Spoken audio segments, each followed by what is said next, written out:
You see, he has a life of immortality, but that life was subject to condition, on the condition that he obeys God, he is obedient to God.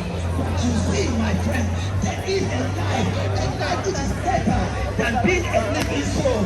The Bible says what? The latter glory shall surpass the former. The latter glory shall surpass the former. What is the glory of God? Listen carefully.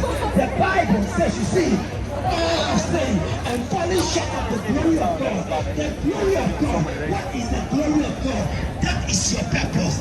That is your purpose. You see, when God created you, when God created man, he created man in his own image, after his own likeness, in righteousness and in holiness. You see, my friend, when you know the nature of God, when you know what God can do,